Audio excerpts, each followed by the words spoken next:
सभी को राधे राधे। आज हम बहुत ही रहस्य की कथा सुनाएंगे। हमारे पास एक प्रश्न है, अर्थात किसी ने हमसे पूछा कि जो व्यक्ति धर्म से चलता है, जिसका हृदय सरल है, जिसके हृदय में प्रेम है, जिसके हृदय में दया है, वह मनुष्य क्यों दुखी रहता है और उसके ही पास दुख क्यों आता है। तथा जो मनुष्य नास्तिक है, धर्म को नहीं मानता है, भक्ति नहीं करता है, जीवों को मार के खाता है, वह सुखी है, उसके पास और सुख आता है। परंतु हम जीवों को नहीं मारते हैं, हम भगवान की भक्ति करते हैं, हम अपने माता पिता की सेवा करते हैं, हम गुरु को मानते हैं, तब हमको और दुख मिलता है। यानी अच्छे कर्म करते हैं तब हमको दुख और मिलता है। कहने का तात्पर्य है कि दुखी मनुष्य को और दुख मिलता है और सुखी मनुष्य को और सुख मिलता है। इसका क्या मतलब है? यह तो अन्याय है। भगवान अन्याय करते हैं। प्रश्न तो ठीक है और बात भी सत्य है, लेकिन इस कथा के सुनने के बाद, इस कथा को सुनने के बाद आप यह जान पाएंगे कि इसके पीछे कितना बड़ा रहस्य है। एक हम आपको कथा सुनाने जा रहे हैं, बहुत ही ध्यान से सुनिए। एक बार कैलाश पर्वत पर माता पार्वती और भगवान शिव बैठे बातें कर रहे थे। बातें करते करते माता पार्वती बोली, भोलेनाथ से आज कहीं घूम के आते हैं, कहीं भ्रमण करके आते हैं। भोलेनाथ बोले, कहाँ जाएंगे देवी? माता बोली है, भोलेनाथ चलो अपने भक्तों से ही मिला दीजिए, आपके भक्तों के ही दर्शन कर लेंगे। भोलेनाथ बोले, नहीं, फिर कभी चलेंगे। माता जिद करने लगी, बोली, नहीं प्रभु, आज हमारा मन कर रहा है, आज हमको पृथ्वी लोक में घुमाइए, मनुष्य कैसे रहते हैं।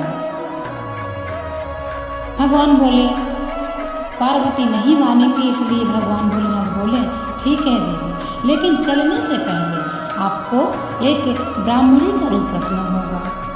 हम इस रूप में पृथ्वी में नहीं जा सकते हैं। माता बोली, जैसी आपकी आज्ञा।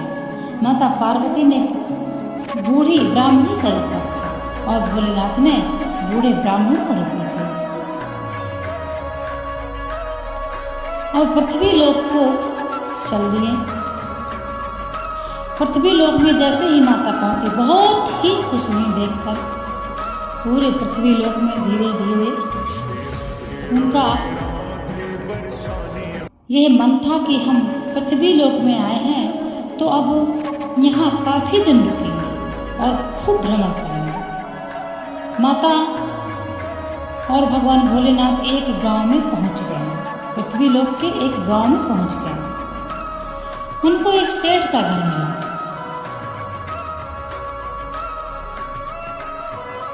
माता देखी, बहुत खुश हुई।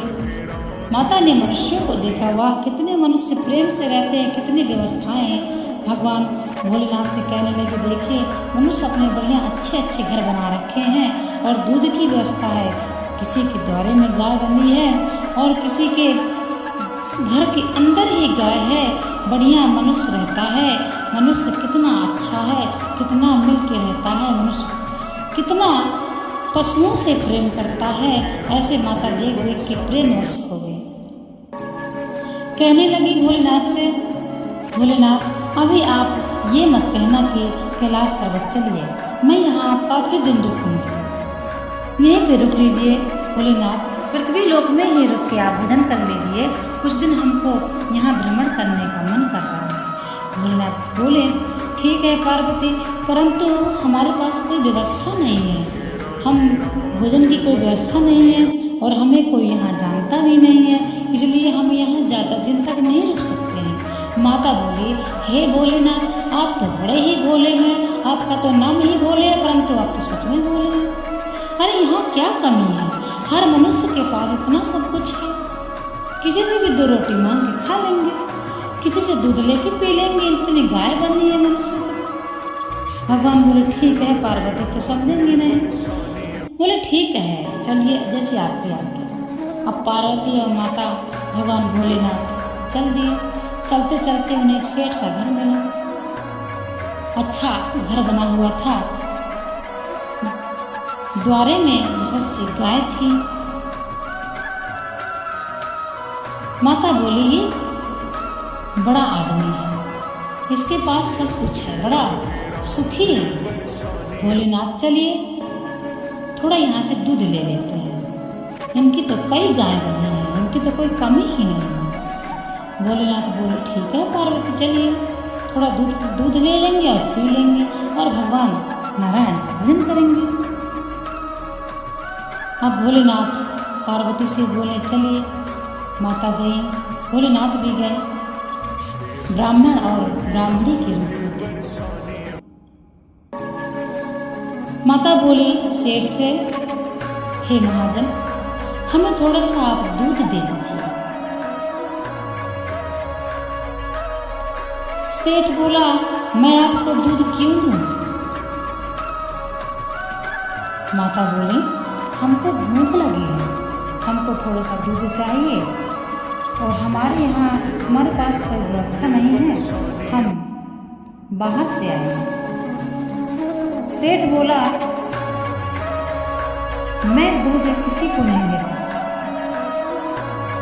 दूध का दाम आप दे सकते हैं तो मैं आपको दूध दे सकता हूँ, और अगर आप दाम नहीं दे सकते हैं दूध का तो मेरे पास नहीं है किसी के लिए दूध, मेरे पास इतना दूध नहीं है कि मैं किसी को बांट सकूं। माता बोली अरे सेठ जी आपकी तो इतनी गाय बनी है, आपकी क्या कमी है, थोड़ा सा हमें दूध चाहिए।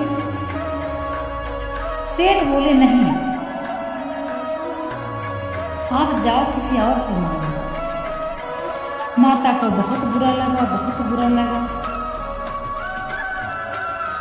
माता बोली कोई बात नहीं है भोलेनाथ, यही एक ऐसा है अभिमानी व्यक्ति, सब थोड़ी हो। भोलेनाथ बोले बात तो सही है। थोड़ी से आगे गई पार्वती तो भोलेनाथ ने उस सेठ की संपत्ति को 2 गुना कर दिया, यानी कि 10 गाय थी तो 20 गाय हो गई। जितने में उसका महल बना था उससे डबल में उसका ऐसे महल बना। पार्वती मुड़ के देखी तो समझ गई कि भगवान भोलेनाथ ने इस सेठ पर कृपा कर दी। माता बोली भोलेनाथ से आप बहुत भोले हैं, ये एक सेठ ने हमको थोड़ा सा दूध नहीं दिया, इतना सब कुछ होने के बाद भी, और इसको अपने और संपत्ति भर दी, क्या करेगा ये? भोलेनाथ बोले कोई बात नहीं है, आप पृथ्वी लोक में आई हैं, अभी जो हो रहा है उसको केवल आप देखिए, मैं आपको अभी समझाऊंगा। माता बोली ठीक है। थोड़ी आगे गए तो नदी थी और नदी के किनारे एक झोपड़ी बनी हुई थी। भोलेनाथ बोले इस घर में इस झोपड़ी में एक गाय दिख रही है, यहाँ चलते हैं, शायद यहाँ थोड़ा सा दूध मिल जाएगा। माता बोली कैसी बातें करते हैं प्रभु, इतने बड़े घर में हमको दूध नहीं मिला, छोटी सी झोपड़ी में हमको कैसे मिलेगा? प्रभु बोले कोई बात नहीं है, कोशिश करने में कोई परेशानी नहीं है, थोड़ा सा देख लो। माता भी चली गई साथ में। तो झोपड़ी में एक बेटा और एक माँ रहती थी। माता वृद्ध थी, पुत्र भी उनका बहुत ही धर्मात्मा था, भगवान की सेवा करता, माता की सेवा करता और गाय की उसकी सेवा करता। माता कहने लगी भोलेनाथ से देखिए ये तो बहुत गरीब है, इनके पास तो कुछ भी नहीं है, यहाँ तक कि इनके रहने के लिए महल भी नहीं है, छोटा सा घर भी नहीं है। भगवान बोले कोई बात नहीं है। भोलेनाथ पहुँच गए और बोले हमें थोड़ा सा दूध चाहिए। उस समय वह जो व्यक्ति था वह दूध निकाल रहा था। वह बोला ठीक है आप बैठ जाइए, मैं दूध निकाल के आपको अभी दे रहा हूँ। आसन दिया गया और भोलेनाथ और पार्वती बैठ गए। जब गाय का दूध निकाल लिया तो वह व्यक्ति आया और जितना दूध, थोड़ा ही उनकी गाय दूध देती थी, इसलिए थोड़ा ही उनके पास दूध था, वह सारा दूध उनको दे दिया। थोड़ा दूध था वो दे दिया। माता बोली, भाई आपके पास इतना ही दूध है और आप हमको पूरा दूध दे रहे हैं, ऐसा नहीं है। आप अपना दिए दूध आप ले लीजिए, हमको कोई आवश्यकता नहीं है। हम तो केवल भ्रमण कर रहे थे तो आपकी झोपड़ी में आ गए, आपका घर देखने आ गए, आपसे भेंट करने आ गए। वह ब्राह्मण बोले, जो बेटा और माँ रहते थे, वह बोला, नहीं कोई बात नहीं है, आप ये दूध ले लीजिए, हम कुछ और खा लेंगे। ज़्यादा बड़ा हमारा परिवार नहीं है, मेरी माँ है और मैं हूँ। माता को ये देखकर रोना आ गया। भगवान भोलेनाथ उठे और उनको आशीर्वाद दिया और थोड़ी दूर जाने के बाद माता मुड़ के देखी तो उस व्यक्ति के चिल्ला के रोने की आवाज़ आई। माता मुड़ के देखी तो बोली, अरे भोलेनाथ, इस झोपड़ी से ही आवाज़ आ रही है और जिसने हमको दूध दिया है वो ही रो रहे हैं, क्या कोई मुसीबत आ गई? भगवान भोलेनाथ बोले, आप ही जाकर देख लीजिए। जैसे ही वो गई, अंदर देखा तो उनकी माँ, उनकी जो माँ थी उस आदमी की, वह गुजर गई थी, अर्थात मर गई। पार्वती समझ गई कि जब उस सेठ ने हमको कुछ नहीं दिया तो उनकी संपत्ति दुगनी कर दी भगवान भोलेनाथ ने, और इस व्यक्ति ने हमको दूध दिया तो भगवान ने, भोलेनाथ ने उनके ऊपर आपत्ति डाली, माँ को ही छीन ली। पार्वती समझ गई, सीधा भोलेनाथ के पास गई, बोली, भोलेनाथ, आज अगर हमारी बात नहीं सुनेंगे तो फिर आप हमारे क्रोध को तो जानते हैं। भोलेनाथ बोले, माता क्या बात है? पार्वती, क्यों आप ऐसे कर रही हैं? हमसे कुछ गलती हुई है तो बतलाइए। माता बोली, गलती आपका ही सब किया हुआ है। आपको उस दयावान व्यक्ति ने आपको दूध दिया और आपने उसकी माँ को भी छीन लिया।